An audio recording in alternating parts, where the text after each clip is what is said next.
The town that vanished overnight, a real-life mystery no one can explain. There are places on this planet that speak, not in words, but in whispers. You feel them in your bones before your ears ever register a sound, a subtle weight in the air, a silence that feels intentional, as if something unseen is watching, waiting, guarding a secret. Tonight, we journey to such a place, far from city lights and familiar sounds, to the frost-bitten wilderness of northern Canada, where, in the dead of winter, an entire village ceased to exist. No bodies, no footprints, no clues, just a chilling silence and a legend that refuses to die. This is the story of the Angikuni Lake mystery and the town that vanished overnight. To understand the weight of this mystery, we need to travel back in time to a Canada not yet shaped by modern roads or satellites. The year was 1930. Most of the vast northern territory of what we now call Nunavut remained uncharted by the outside world. It was, and still is, a land carved by ice and silence. A place where the snow falls not just in inches, but in months, and where survival meant knowing the terrain better than you knew your own thoughts. Angikuni Lake lies within the Kivalik region, a shimmering icy mirror surrounded by tundra and forest. Here, among the frost and pine, a small Inuit village had quietly thrived for generations, a close-knit community, deeply in tune with the rhythms of the earth and sky. They fished, they hunted, they sang songs passed down through ancestors, and they endured as they always had, until one day they simply didn't. Enter Joe LaBelle, a seasoned fur trapper and frontiersman, known to many in the region.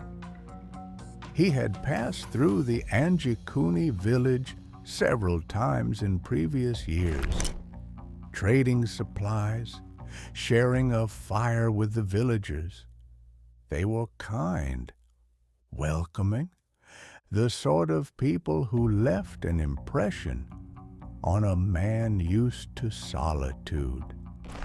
So when LaBelle approached the village in November of 1930, he expected warmth, conversation, maybe some dried fish and tea. Instead, he was greeted by nothing. No voices, no dogs barking, no movement at all. He called out. No one answered. He knocked on the first hut, then the second, then the third. Every home was empty, but not abandoned.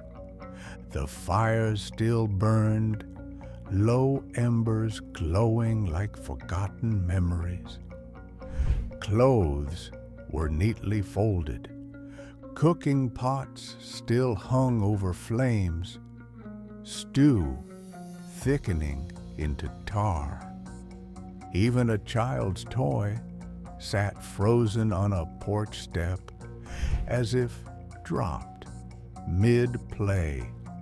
But the people, gone. No tracks, no signs of where or how they had gone. What LaBelle found next only deepened the mystery. The village's sled dogs, vital to survival in this landscape, were still tied up and dead. They hadn't been set free. They hadn't run off. They had starved, their bodies lying motionless in the snow. Any Inuit family would have seen these animals as sacred, not just for travel, but for warmth, companionship, survival. Their fate suggested one thing. Whatever took the villagers took them swiftly, so swiftly, in fact, that no one had time to untie a knot or say goodbye.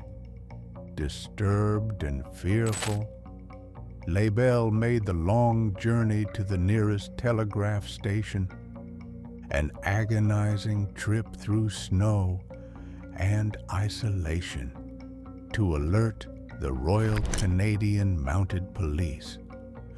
When the RCMP arrived, days later, the scene remained untouched. Still no people, still no answers. And then, one more detail emerged. The village graveyard, a small sacred space marked by hand-carved stones, had been disturbed. Graves were open. Some caskets were empty, and no one knew why. As news of the disappearance spread, so did speculation. Many believed the village had simply migrated, perhaps in response to a coming storm or a spiritual sign from nature. But then, why leave their supplies behind? Why starve their dogs? Why open graves and leave no footprints in the snow? Others theorized disease had struck, causing panic, abandonment, chaos. But there were no signs of illness, and even if fear had gripped the town, why wouldn't at least one person have remained behind? Then, the theories grew stranger. Some suggested the village had been abducted, either by a rival tribe or something less human.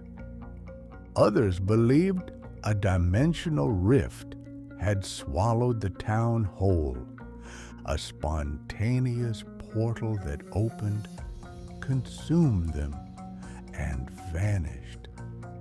A few locals whispered of spirits, entities tied to the lake, guardians of its still waters, angered by something we'll never understand. And then there's the most unsettling theory of all, that they didn't disappear. They were taken by something we haven't named yet. In the years that followed, doubt began to cloud the mystery. The RCMP eventually denied that any such disappearance had occurred. No records, no reports, no case files, just silence. Skeptics argued that Joe LaBelle may have fabricated the story, perhaps seeking attention or misinterpreting a scene after a long journey.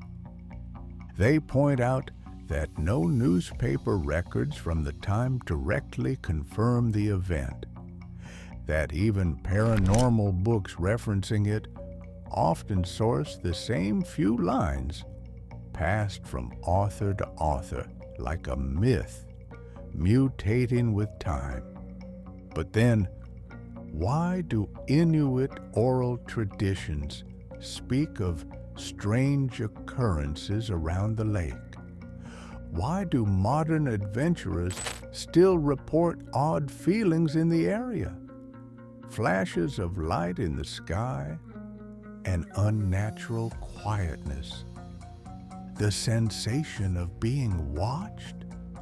And if the RCMP did find something, would they tell us?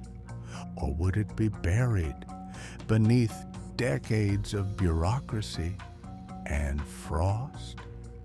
Today, Angikuni Lake remains remote, a place unreachable by most means. There are no signs left of the village, no markers, no memorials, just cold wind, icy water, and a name that lives on in whispers. Perhaps it was never a village at all. Perhaps it was a story born from fear, sharpened by isolation, passed through generations like smoke in the air. But maybe, just maybe, a village did vanish, and it wasn't the first, nor will it be the last. What if the world is stranger than we think? What if, beneath the crust of reason, lies something else? Something that doesn't care to be explained? In the end, we may never know what happened at Angikuni Lake, but the mystery is what makes it unforgettable. And at MindVeil, we chase those mysteries, the stories that slip between cracks, the questions that echo long after the facts fall silent. If this tale stirred your curiosity, subscribe and join us beyond the veil.